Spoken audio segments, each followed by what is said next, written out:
Good morning, LinkedIn. Good morning, Facebook. Good morning, YouTube. Good morning, the world. Coming up on today's Gritty Business Show, we have the incredible Mr. Anthony D'Souza, followed by Amanda Hill.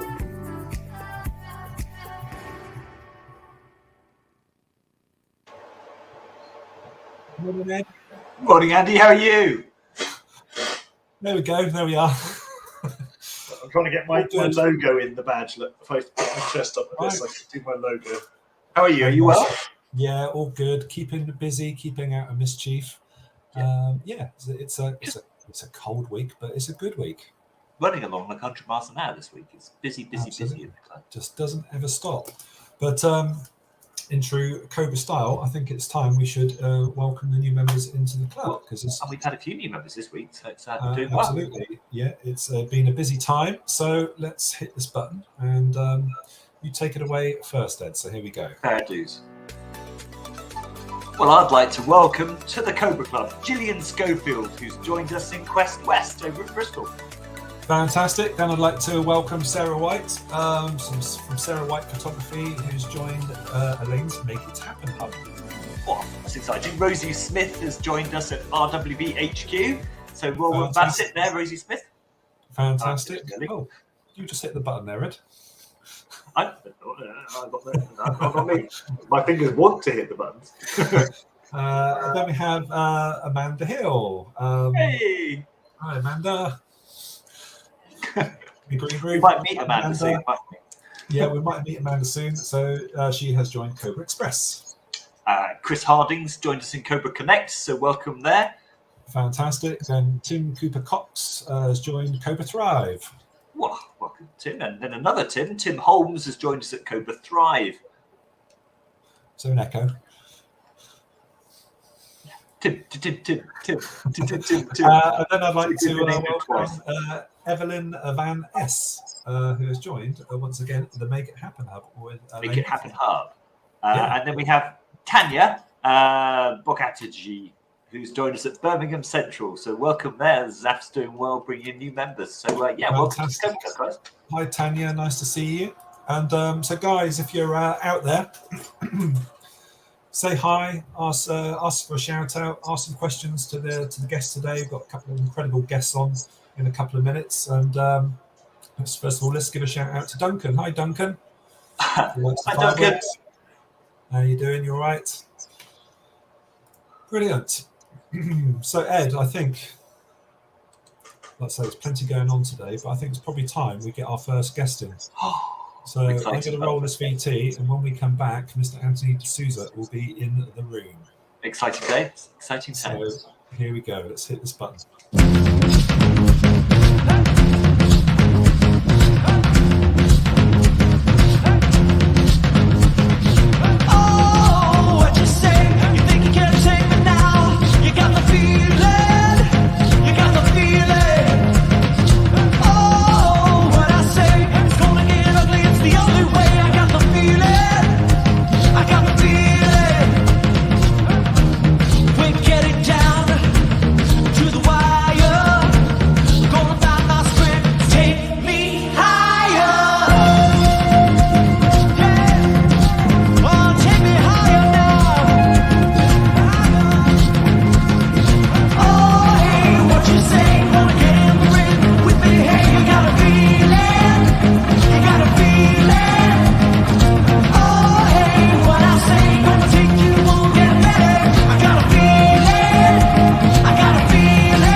Good morning, Anthony.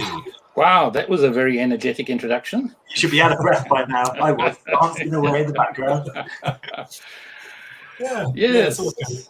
All good. So, Anthony, thanks for coming on today. And I'll just let everyone know out there. I've obviously known Anthony for quite a bit of time now, and I find you an amazing sort of person to listen to, and you're so knowledgeable. But for the benefit of everyone out there, I wonder if you could first of all tell us, who is Anthony D'Souza and what your company sort of name is, and then really sort of track back a bit in the past and tell us a bit about your journey and where you've come from and how you've ended up doing what you're doing now. Wow, where shall I begin? Well, I suppose by profession, I'm a teacher. However, I left teaching some 25 years ago. And I mean, that was probably one of the most traumatic challenges in my life, leaving the secure environment of the teaching profession and going out on your own. And I suppose many of your viewers here today will identify with a lot of that. It's a big decision. It is. And I can't ever think of going back to work for anybody, Working from home has been part of what I've been doing for the last 25 years. The laptop lifestyle, location independent, isn't that what we all want? It's everyone's dream, isn't it, Anthony? Yes. So yes, when I left teaching, I went into digital marketing, and yes, I used to run my own digital marketing business for about 10 years. So during that time, I helped well over 1,000 businesses go online and expand their presence online. So if you like, I've had a lot of real world experience in terms of what works online and what doesn't. Yeah. And then 9 years ago, I did a pivot to crowdfunding. Now, crowdfunding. Was there anything like specifically that made you sort of pivot at that time? You just had enough of digital marketing, or you're still using now the skills that you learned then? Well, yes, there was this new concept called crowdfunding, and the reason I did a pivot is because 80% of crowdfunding is digital marketing. Right. So in other words, when I say I did a pivot, fundamentally, I just brought my entire skill set along, and had to understand more about crowdfunding. And crowdfunding was given a new name. I mean, crowdfunding is nothing new. It's an old concept that's just been moved online and has been given a new name. So it's still about collecting money from lots of people, from the crowd, if you like. And at the end of the collection, you've got a large amount of money. And I mean, crowdfunding is well, yes, I've been involved with it for 9 years. I've seen it grow and expand. It's now become a $100 billion industry. It's now part of the. Yes, it's that big. It's now a fixed part of the financial landscape, and is definitely something most businesses can consider as a way of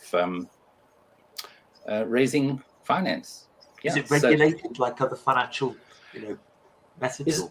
Regulated, yes. Some of it is regulated, some of it isn't. So let's have a look at the 5 different types of crowdfunding. The first 2 aren't regulated. The second 2 are, and nobody knows how to regulate the 5th type of crowdfunding. But so the first 2, there is donation-based crowdfunding and rewards-based crowdfunding is not regulated. When it comes to equity crowdfunding and debt-based crowdfunding, it's in this country, it's regulated by the Financial Conduct Authority. And crypto crowdfunding on the blockchain, well, there are 2 countries in Europe that have enshrined in law support for crypto crowdfunding, and billions have been raised this way over the years, and that is Gibraltar and Malta. So, so the UK haven't really figured out how to regulate crypto crowdfunding yet. So I hope things change in the years to come. Yeah. And what sort of things would you say there's the 3 types there? So looking at the first type, was that about charity, and what's the other one? The donation-based crowdfunding and rewards-based crowdfunding are the most well-known. Let's put it that way. Most of us engaged in either one or the other, in one way or another. We've either supported a donation-based campaign or a rewards-based campaign, and it's the rewards-based campaigns that get more publicity out there, more exposure. So most of us have heard of one or the other, or participated in one or the other. So just so my brain understands, because my brain doesn't understand much, rewards-based would be, you give me some money, I give you something back tangible, like, I don't know, free chocolate in Hotel Chocolate's world, but whatever it is, services for the money, which is right. So donation-based crowdfunding is where someone will donate and not expect anything in return, whereas rewards-based crowdfunding, they will invest They will Yes. invest, but they do expect something back in return. And it's predominantly a product. So yes, a product and or a service, but it's predominantly product based. So in other words, you have identified a problem, you've identified the frustrations that the problem provides, and you have found a solution to the problem, and your solution is inevitably a product.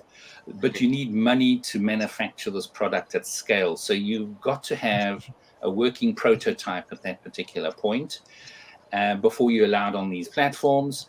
And once you have a working prototype, you say to your crowd, you say, here's my solution. Do you want this product that will help you? And what they're prepared to do is invest money at that point. And this will give you time to go and manufacture, scale, and then deliver their product to that person's front door.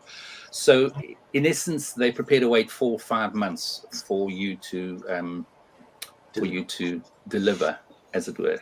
I mean, yes, I mean, rewards-based crowdfunding, people will look at it and say, well, what's in it for me? And yes, it's the solution to a problem, essentially. So my brain tells me that must be the biggest, because that's how people are. Is that right? Not at all. Debt-based crowdfunding is the biggest sector out of all of them.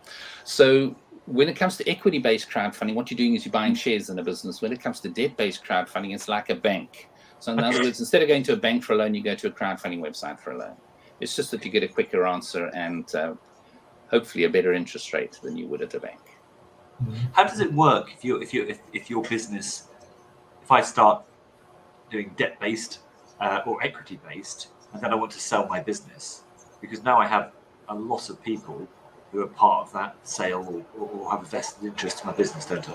I suppose it's the same as shareholders. There's no difference. Is that? Correct. I mean, when I gave my first talk in crowdfunding 9 years ago down at St Ives in Cornwall, venture capitalists and business angels hated the idea of crowdfunding. Well, that was my impression at any rate. However, 10 years later, they've done a 180 on that, and many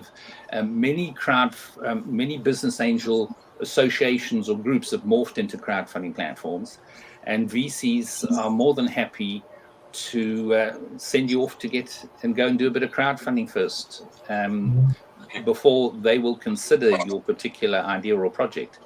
Is that because you know, it's an easy form of investing, do they? Or sorry to interrupt. They find it easier to ask the general populace than to ask a specific lending organisation, if you see what I mean.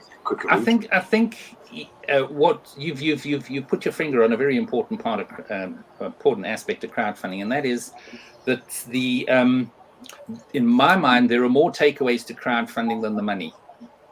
So in other words, when people think of crowdfunding, they think of the money. But to me, the biggest takeaway to crowdfunding is market validation. So in other words, it gives you an opportunity to put your idea in front of a crowd to see whether the crowd likes it or not. And that's what a VC is looking for. It's looking for, will this idea fly? Almost. Yeah. That makes very good. So for example, you get companies like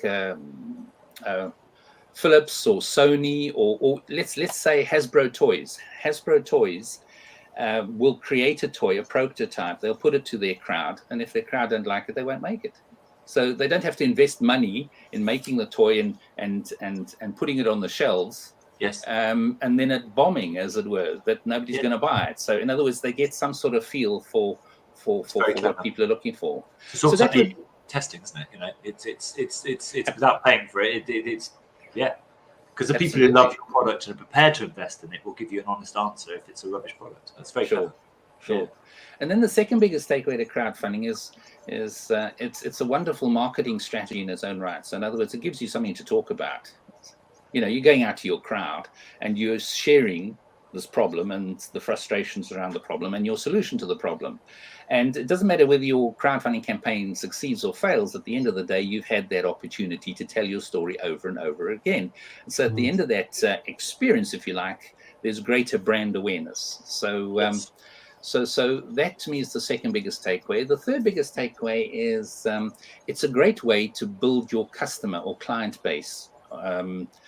In other words, there's a fashion company, a clothing fashion company out there that go crowdfunding every month. So in other words, they design something, put it in front of their crowd. If their crowd don't like it, they don't make it once again. If they do, Then at the end of the 30-day crowdfunding campaign, they've increased their crowd, as it were. More people know about them, so they've got a stronger client base. And at the end of every crowdfunding campaign, you've got a client base that can potentially be repeat business for you at a later stage of the game. So yes, I mean, people use crowdfunding for all sorts of different things, but that would be the third biggest takeaway. The fourth biggest takeaway is money. Yes, of course, if you reach your target, and unfortunately, I would say over 70% of all crowdfunding campaigns fail. And if you're interested, I'll go into the reasons for that. And then the fifth biggest takeaway in my mind to crowdfunding is that once you have, even if it's and I encourage people to do a small crowdfunding campaign first. Once you have a small crowdfunding campaign under your belt, you have a story to tell. And that story will unlock additional funding from all sorts of other sources. I've seen it happen over and over and over again. For example, there's someone down here in Salisbury who I helped. He reached his target within 24 hours of launching. He had a great story to tell, and he ended up on Dragon's Den, and he got 3 dragons wanting to invest in his business. So the fact that he went crowdfunding was well, the dragons don't necessarily understand crowdfunding, but at least that was some form of validation, if you like. There's 4 of them. Sometimes they invest as a crowd. Sure. So can you split your need for investment? So could you go to the bank for a chunk and for your crowd for a chunk? And how do the banks view that? If they're Good question. You can't do it simultaneously, but you can do it sequentially. So in other words, you can do a crowdfunding campaign. 6 months later, you can do another one. 6 months later, you can do another one. Or you can move from one type of crowdfunding to another type of crowdfunding. So in other words, do the bank view that do the bank view the fact that you've already had a load of money, which of course you now have a debt that you owe, if you see what I mean, if it's equity based, how does that? So should you think about the type of funding so it's service based, so that you don't have a debt, if you see what I mean? Sure. Every crowd I've learned over the years, and I've helped hundreds of project creators, every campaign is different.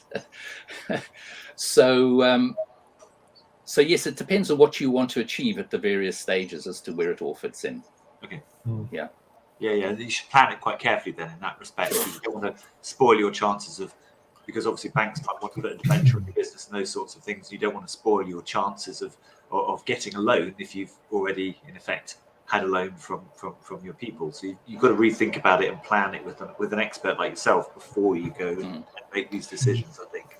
Yeah, I mean, I've even seen businesses out there that have got loans with bank and replaced them with debt-based crowdfunding funding. So in other words, taking the banks out of the picture altogether. Yes, and sometimes I suppose you can raise more equity from your crowd than you can from the bank, because the bank will lend to set criteria, whereas a crowd will lend to emotion a lot of the time, I suppose. And at a better interest rate, and more importantly, have a quicker decision too. Yeah, that's really interesting. Really interesting. What you alluded to the sort of problems of crowdfunding and why they fail, but what are the common mistakes that people make, or why do they fail? What would be, I suppose, top tips in terms of ensuring that a crowdfunding campaign succeeds? Great question, Andrew.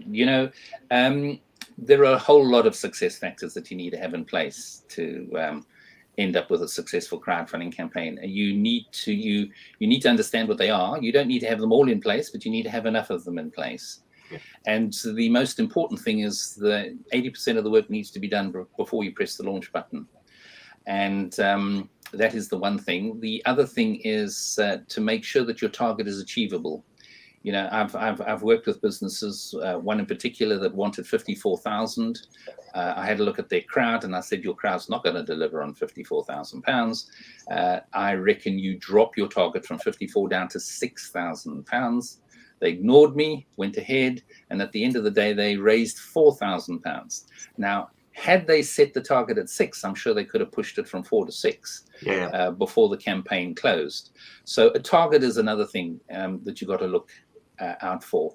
You don't want to, there's a lot of psychology involved in crowdfunding. So when an investor looks at your campaign page, they're making a lot of judgments. And one of them is that how far are you to reaching your target? And if they see that you're far off from reaching your target, the likelihood of them getting out their debit or credit card is not very high. So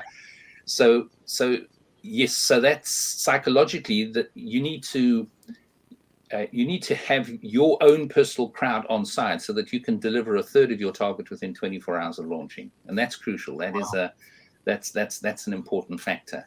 So the first third of your funding comes from your crowds. In other words, the secret to crowdfunding is in the name. You need a crowd in order to go crowdfunding, and that is the biggest thing that most people, if they put up a crowdfunding campaign on a website like Kickstarter or Indiegogo, for example, they think that the website will bring the traffic to their campaign page, and it doesn't work that way.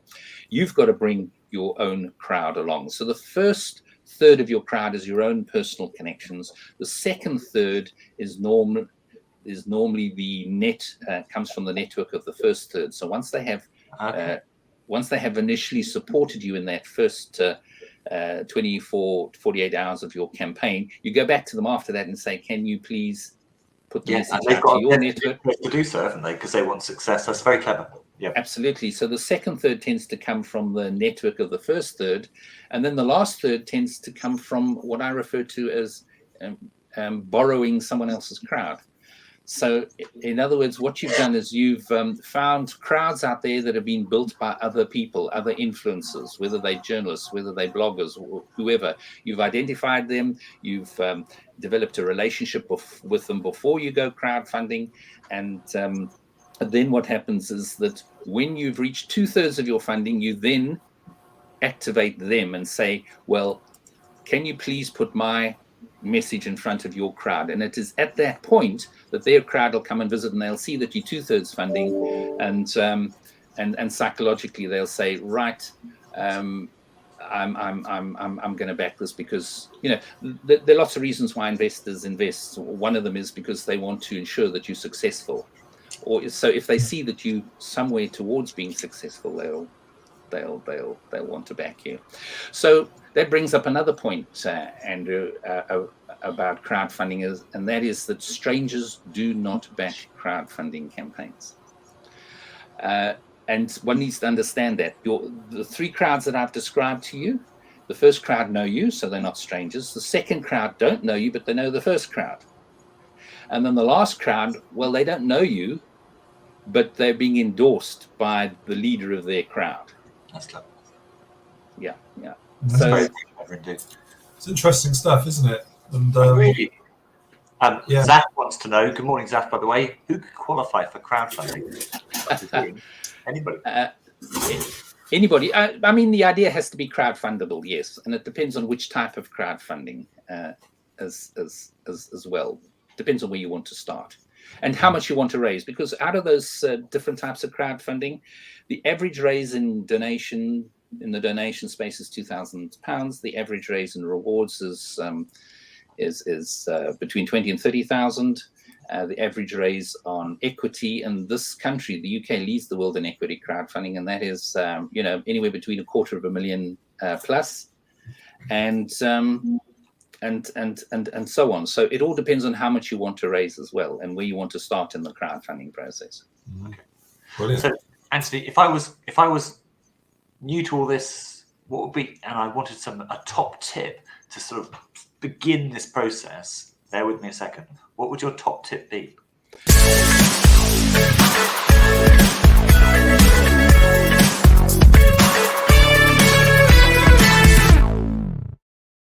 I'm just wondering what your top tip would be. Top tip. Well, it's first, the question I always ask people is, have you ever backed a crowdfunding campaign? And that is so important that you go out and do that first. And that's where you end up doing your research. So you go to the website that you think would, the type of crowdfunding that you isolate the type of crowdfunding that you want to do. You go to the website in that category that serves that type of crowdfunding. Then you go to the category inside that website, and then you go and back some crowdfunding campaigns. You need to understand crowdfunding from an investor's perspective first. And once you understand that, because you have to explain how crowdfunding works to the majority of people, even 10 years after crowdfunding has become a thing. So research, my top tip would be research. Go out and do some research. And the way you do that research is go and back other people's crowdfunding campaigns. That's fantastic advice. Clever advice. Now we've only got a couple of minutes left, but we always like to find something, Anthony, about our guests, something a bit different. And so what we're going to do is play a little video for you. This is going to be quite an interesting one, and let's see what you can come up with. What have you dug up, Andrew?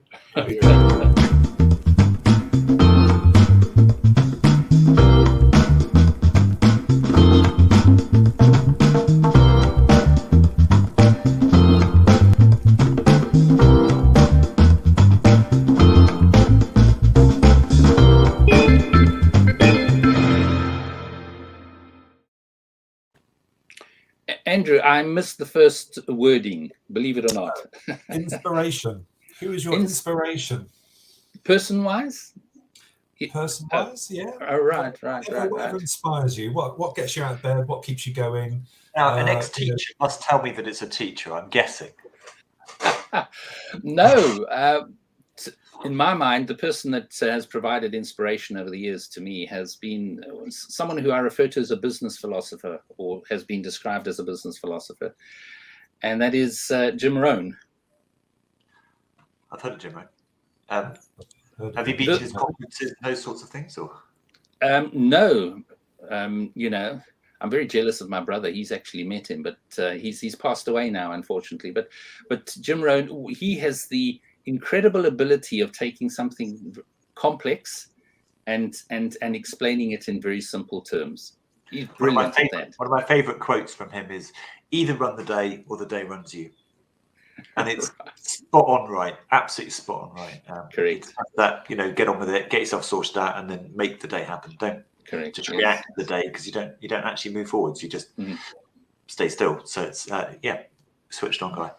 Oh, really good. Thank you, Anthony. And say I want to come to talk to you about crowdfunding. How would I go about it? Do you do a free consultation? How does the process work? How do I get in touch with Anthony? You can go to the website crowdfundingplaybook.com and hit the contact name on the navigation bar, and I've got an email there. I've got, in addition, you can also sign up for the community. I have a crowdfunding community. So in other words, on the homepage of Crowdfunding Playbook, you can become a member of the community. At the moment, there's no cost at all to join. And I've got a ton of resources inside. So the idea is that you answer 4 short little questions. I'll let you in within 24 hours. And introduce yourself. There's resources, there's questions you can ask me, other people, etc. So that's a great way to get started with crowdfunding. Yeah, really interesting. And just quickly, tell me about the tourism summit that you've just been to. How was that? Did that go well for you? That was the Eco Hotel Glamping Summit. Wow. Believe it or not, there's a very strong community out there who want to raise funds for glamping sites. I think it's massive. And the trend out there right now is putting together treehouse resorts. There's just, there's so many businesses out there wanting to develop treehouse resorts around the world. It's quite fascinating. Love it. Absolutely love it. And a perfect thing to go crowdfunding, because I think if you're into that, then you're passionate people will probably invest because they want the next treehouse or the next sort of castle in the sky. Fantastic. Sure. Sure. Thank you, Anthony. It's been enlightening today, and thanks for your time and coming on the show. Really enjoyed it, and I hope to see you. Thanks for having me. All right, take care. See you soon. Great stuff. Thanks, guys. Bye.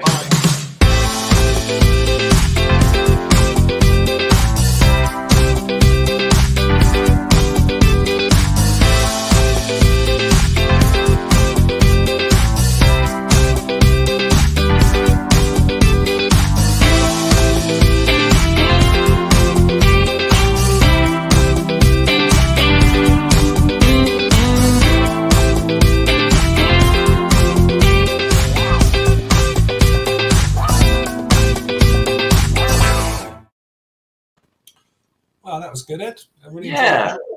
Zaf likes Jim Rohn too. Look. Yeah, fantastic.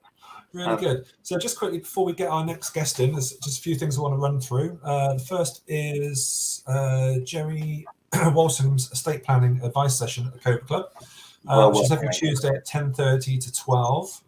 If you're looking for any kind of advice around anything to do with estates, power of attorneys, wills, trust, probates, etc., come along and have a chat with Jerry. It's completely free and just point you in the right direction. Make sure you're covered. Also, going to punt us, Ed. Don't often punt us, but I think you should punt us. We could the put business punting. support hour in the Cobra Club every Monday at 1 o'clock. Come in, Ed and Andy in there to dissect any problems that you have and give you solutions completely free of charge. Come in and pay us a visit.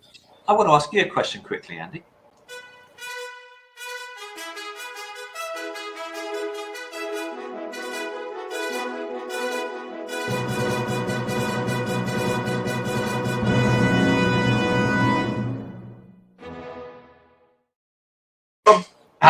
Right, Mr. Hatcher, who's the hero of the week? Okay, my hero of this week is Rachel Reed.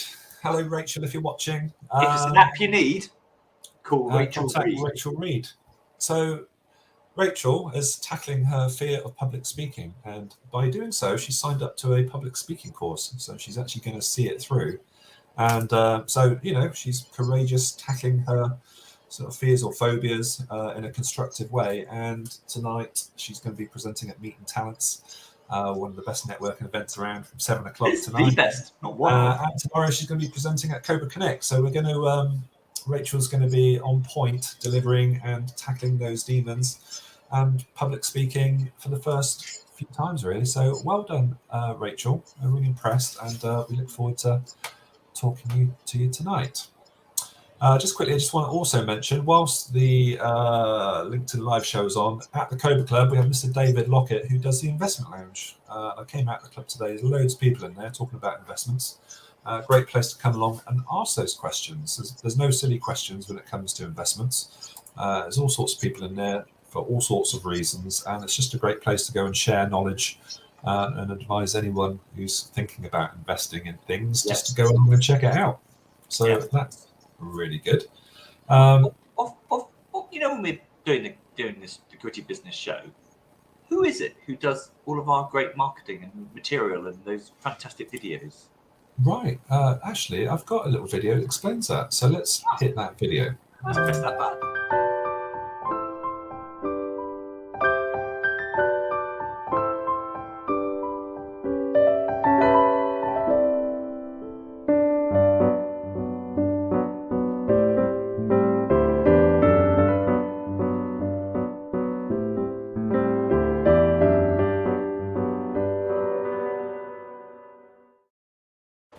I'm always drinking a cocktail in my mind's eye, with a piano player over there and a nice bar, and I'm just sitting there drinking a cocktail while the music's playing. It's rather nice. Yeah, no, it's brilliant.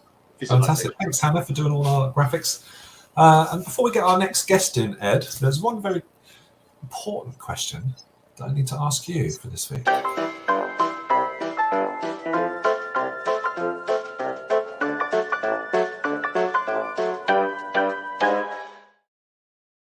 Well, as I was going to use my Jim Rohn quote today, and it was stolen from I bet you just Googled that, Ed, didn't you?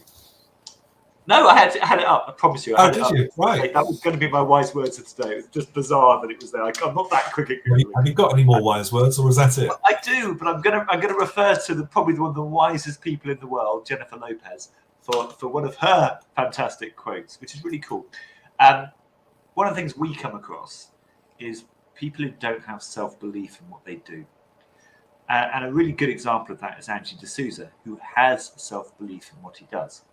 So you talk about a subject like crowdfunding. It's a massive subject, and Angie's got a huge sort of volume of knowledge on his shoulders. But he sits there and has the confidence to put himself out there and answer all the questions. And so his self-doubt isn't there. He believes in his ability to do it, therefore comes across as credible. So doubt is a killer, and especially in the sales world, doubt is a killer. If you doubt what you're doing, if you don't have belief in your own product, and believe me, some people don't, doubt is a killer. And Jennifer Lopez would say, doubt is a killer. You just have to know who you are and what you stand for. And put that into products and services is exactly the same. Have belief in what you do. You will succeed. So I'm going to go with Jennifer Lopez today. Fantastic. Thanks, J-Lo. Jennifer. J-Lo. Right. Okay. Before Ed launches into song, we're going to play this next VT. And when we come back, Amanda Hill will be in the room. So here we go, guys.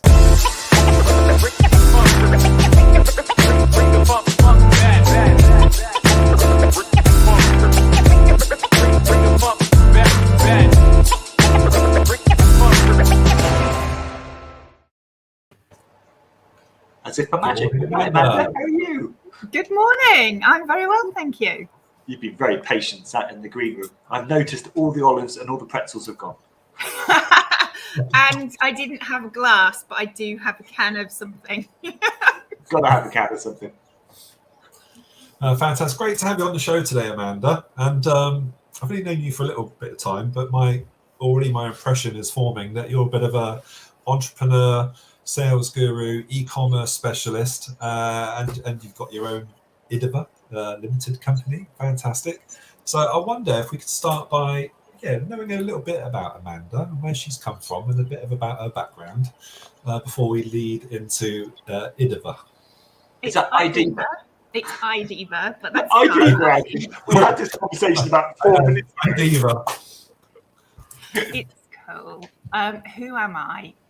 Originally a journalist at 17 with a national newspaper, and then came to London with computer and shorthand skills when they weren't a thing, which is quite a while ago.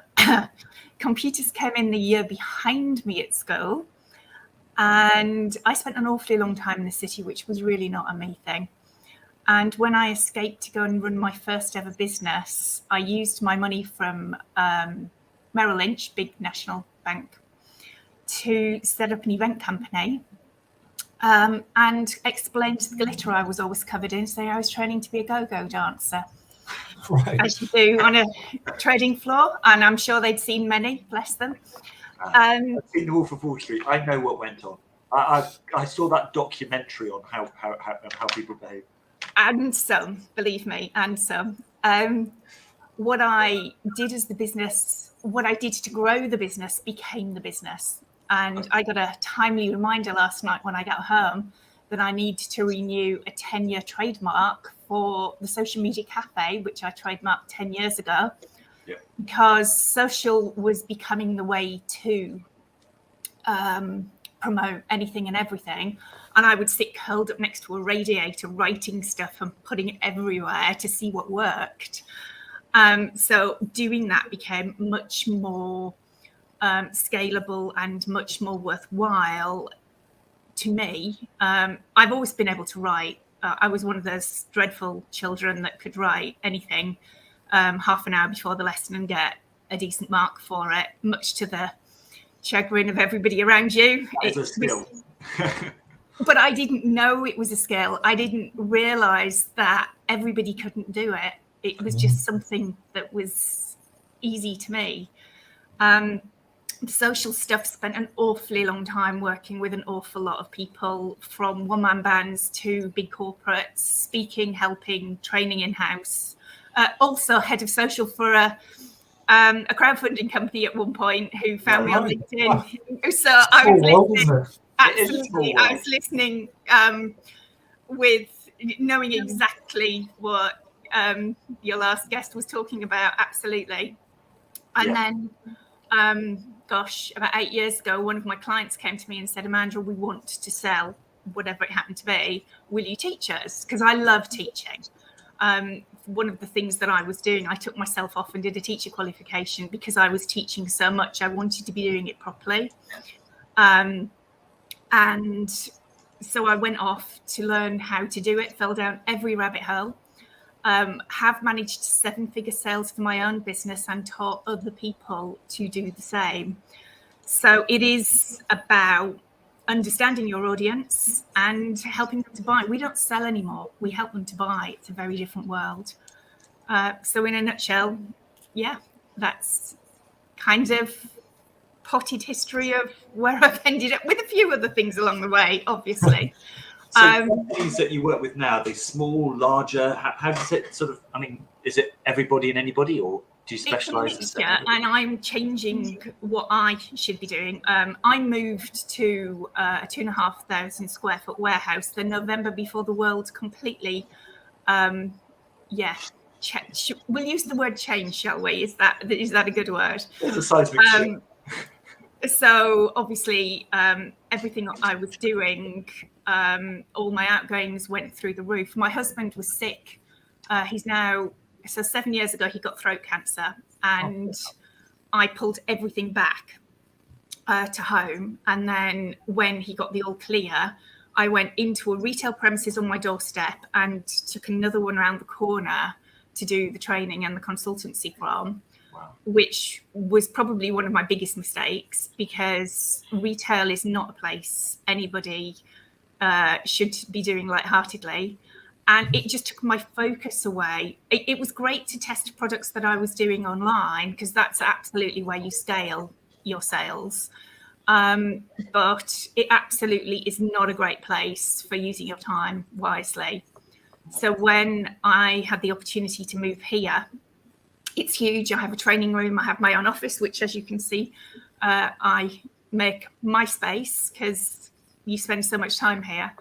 And obviously, through lockdown, we've been in a very different place to where I expected we would be.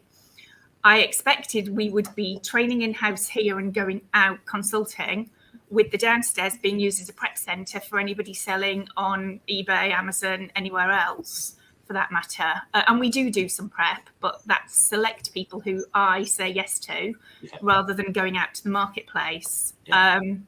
So the companies I have been working with have grown from 0 to 7 figures, a couple of them. Wow. And it is down to the company and the individual. What money do they have? What's their expectations? What are they willing to do? Yes. And not everybody will ever succeed. And does it follow that you have to have a large budget in order to be successful? No, I started with 0 figures. And when I went to test it, my local wholesaler, I would list if I hadn't even bought, which you could then. And then as soon as it sold, I had to cross my fingers and hope they still had them in stock, which is not a great way to start a business, believe me. It's not great for your mental health or anything else for that matter.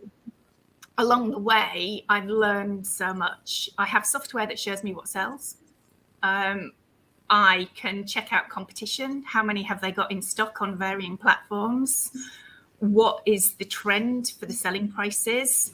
Yes. So it's analytical, much more than I ever used to be. I'm quite an arty type of person, but I've become much more analytical of looking at who the audience is and what they're doing now. Yes. And it is all about building your list and building your crowd, as we were talking about earlier. The bigger the list you have, then the more opportunity you have to help them sell. So it is all about working with what you have. And when you go with a new client, you look at what they're trying to sell. And the problem is a lot of what they're trying to sell will never sell. No matter how hard they try, there is never going to be a big enough audience for what they've put their heart and soul in. And trying to tell somebody that is really hard. Most people sort of fall in love with a product or a service rather than the nitty-gritty of getting down to business. And it's really, you do need to sort of say to them, well, actually, if you added this is the same audience and this is selling in droves, and they might then come across to what else it is that you want to work with. Yes. But it is, business is very analytical these days. You need to understand what people want and give it to them. That's really interesting. Really, really interesting. And I guess things are changing the whole time. Sorry, honey? Sorry, Ed. I guess things are changing so quick out there in sort of fashions, or, 1 minute, one product's on top of everyone's search list. A couple of weeks later, it's all changed again, isn't it? Absolutely. You do have seasons. So one of the people I started working with the products for was mainly went bonkers through lockdown was Avon, which was mad. You tell anybody, oh yeah, I'm an Avon lady, and they think that you're earning a couple of quid to supplement another job. Good luck with thinking that, and please underestimate me at every opportunity, because I will totally show you something different. However, right now the big search for them is gingerbread, but if you'd gone back 3 months ago, the search would have been dry oil spray, because the sun was out, you didn't want to be bitten. That's their hero product. But right now, people are thinking Christmas, they're thinking whatever. So every business has a season. Yep. Every business will do different things, and it's understanding what your audience wants and when it's going to change and what you can do to be ready for it. It's very interesting you do that, because I've worked for 2 companies where that is really true, and both of them true of the heat. So I used to manage, be an area manager for Martin's, a newsagent, and you literally, it gets to about 20, I think it's 24 degrees centigrade. Above that, your ice cream disappears from the cabinet in your whole thing. Bottled water is the other one. We would sell 3 times as much bottled water the second it got, I think it was 25 degrees centigrade. So the second it gets there, boom, you can triple your deliveries, and you can predict it because you can see the weather coming. So you can actually get ready and prepare and back it up. It's a fascinating world, actually. I mean, the only random difference in this month, we've got Black Friday coming, and anybody who's an e-commerce person are either going to have a fantastic time or they're going to wonder what all the fuss was about. And people literally buy anything. So if you have a store up there with all of your, trying to be polite, lesser well-known products, should we use that term? All the rubbish that you've collated and collected over the time and bundled it all together. You'll see a lot of those in the Black Friday deals. But hey, people will buy Black Friday anything and everything. They're online in droves, and they're basically buying all sorts of stuff that has been stuck around forever, as well as some good deals as well, because there will be some good deals out there as well. But that is the time to clear the shelves of everything, bundle it into something else. It's really cool. I've got Graham Bayliss online, who's having a good snoop around your website. But he says it's not working at present. Is that right? Just so we know. What's he looking for? Which website? I have no idea. But then he says he's been directed to BizBar. Is that you? I do own BizBar as well. I took my personal website down over COVID because we couldn't handle any more business. Whoa. So we were absolutely crazy. bizbar.co.uk. Graham, yes, I own that, darling. If you do want to contact me, go to il.ink/Amanda Hill, and you'll find many ways to get in touch. But yeah, I had to take it down. I am rebuilding it because we've got lots of training and lots of help on board. Some of it free, some of it paid for. To help people be found, because that's the first step of any business, is being found by whoever is looking. And the second is, what do you want to sell? And who is your audience? That's their biggest stumbling block. They go out there with this, they're in love with having a business. Everybody thinks, oh yeah, I'm a business owner, and they don't understand the fundamentals of, do you have an audience? There's a really interesting thing. I used to run a John Lewis in Cayley's in Windsor, and as you walked in the front doors, they had a big sort of stand, and we'd always put statues and stuff like that on the stand because they look good. I remember one of the managers coming downstairs and saying, "Why'd you put the statues there?" We said, "Well, because they look good." And they said, "Right, what's your best-selling item?" And in those days, this was the 80s, it was Brita water filters. He said, "Take off all of those," he says, "and just fill the whole stand full of Brita water filters." And we're like, "Oh, that's really boring."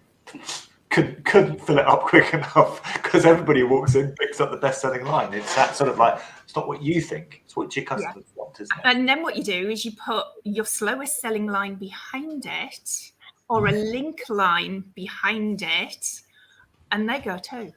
Yeah, we put the jugs on and all that sort of malarkey. So it is understanding their audience, and is there one? Because there may not be, or it may not be big enough to sustain what they want. Yeah. Yeah, really interesting. Fascinating stuff, isn't it?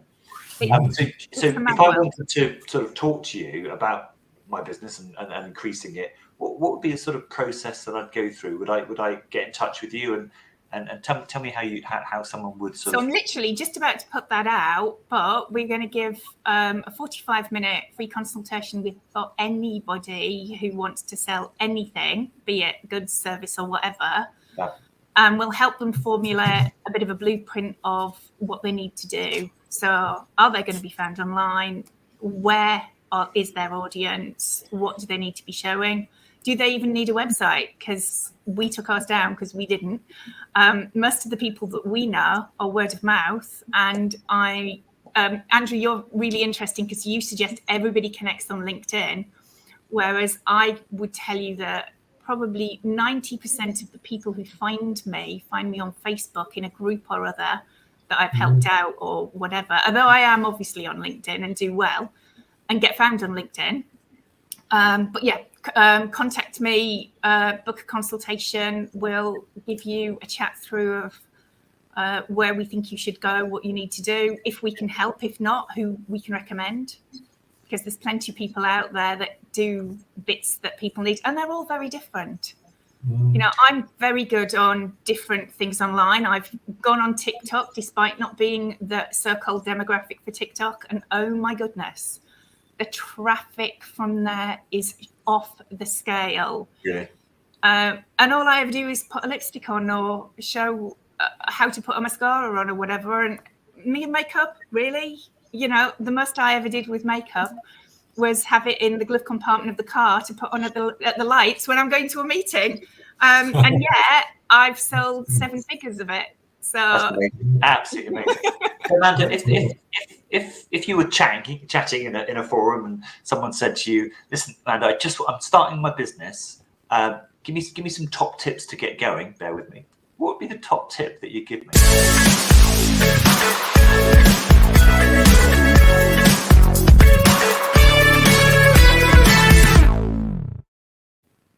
What's your top tip, Amanda? actually, I would do a little exercise with them called the Sun Reader exercise. Okay. Who reads it? What age group? Where do they go on holiday? What do they drive? Are they married or single? Do they have kids? What are their biggest issues? If they can answer those 7 questions about their target audience, Yep. they're halfway there to understanding who their business will suit. That's very, very cool. That's really Very, cool. very cool. And that's the sort of thing you go through when people come and chat to you. Is that and that's Absolutely. part of those sort of like, yeah, no, really, really interesting. So Andy and I are really keen to dig beneath the surface of the guests when they come in and just find out a little bit more about them and a little bit sort of like a little bit of, you know, just a little bit deeper. So Anthony D'Souza told us that Jim Rohn was his inspiration, and I think he's quite an inspirational guy. Your question is going to be slightly different because I think, no. it could be really bad, but it's not going to be too bad. I think you're a talented person, so I think you've got hidden talents.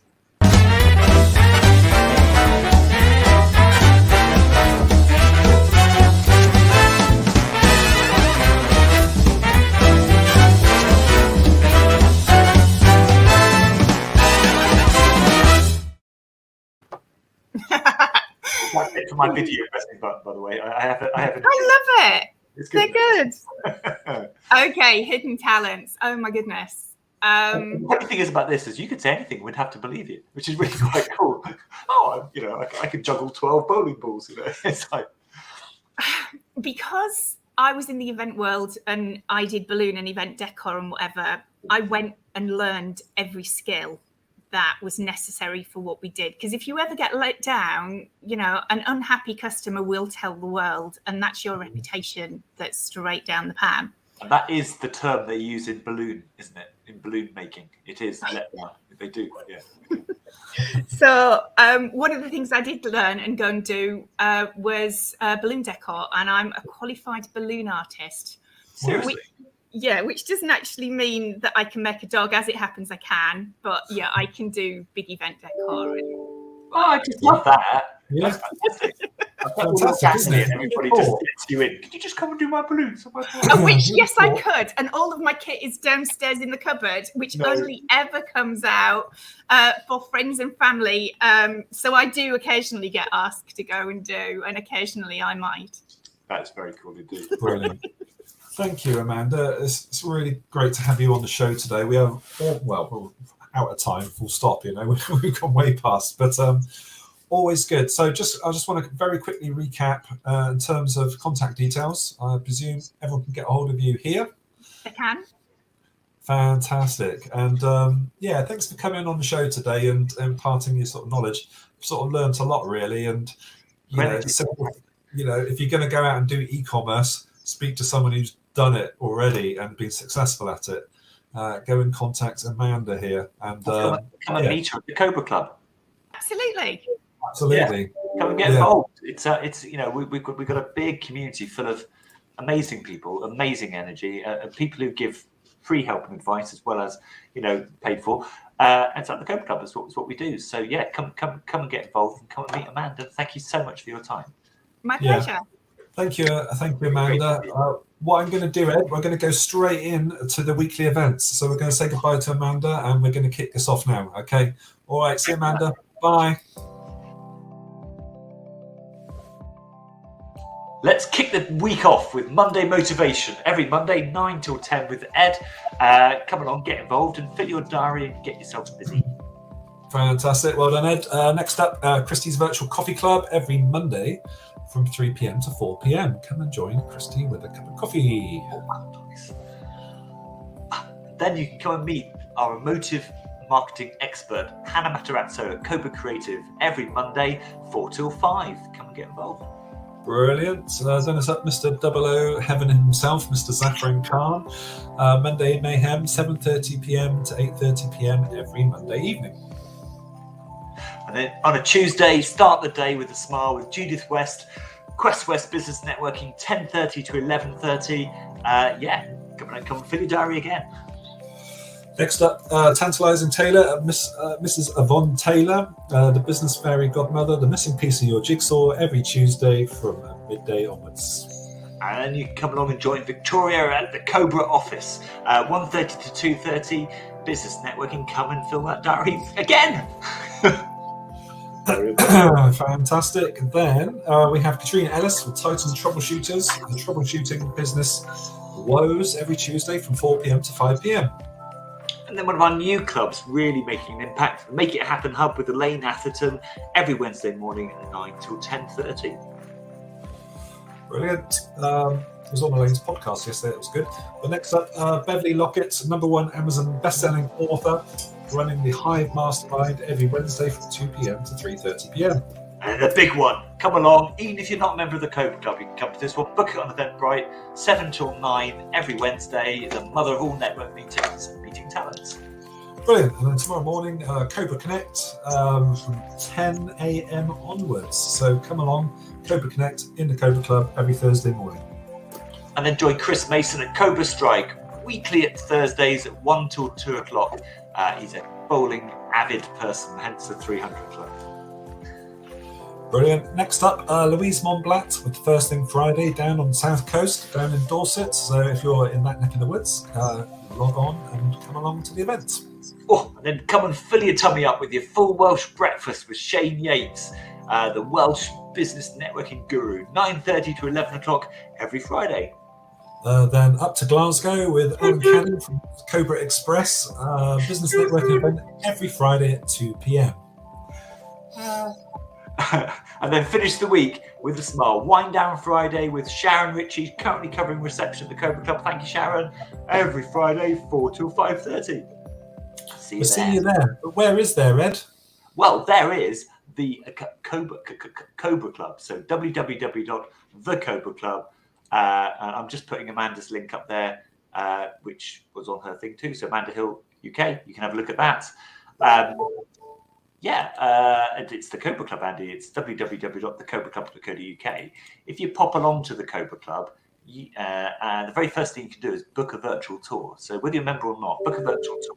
We'll show you around. We'll show you how you can use the club from 10 in the morning to 5:30 in the evening, or 5 o'clock in the evening, sorry. You can book breakout rooms, you can have meetings, you can come to the network meeting, and you can come and get involved in the community that's really active.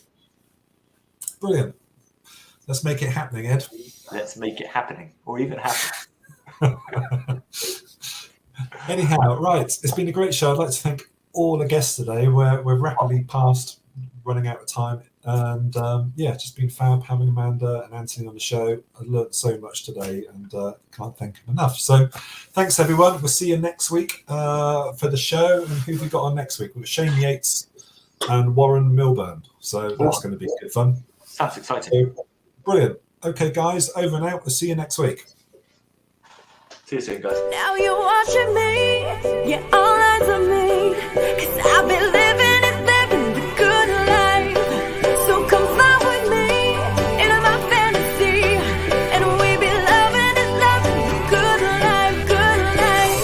I think this dream now just hit me. Why don't you just go there with me? Surf in the skies and splash in the clouds, dance in the crowds and laugh out loud. Holding your hand, unfolding a plan. Two souls in a land like gold in a pan. Float in the breeze or soak in the sea. Come go there with me where we both wanna be. Lie on the beach or fly in the streets. I'm trying to keep this vine in the reach. Putting everything I do aside, me and you are first. We can travel to the very end of the universe. You and me are meant to be divine energy. Living with no rules in a pool of serenity.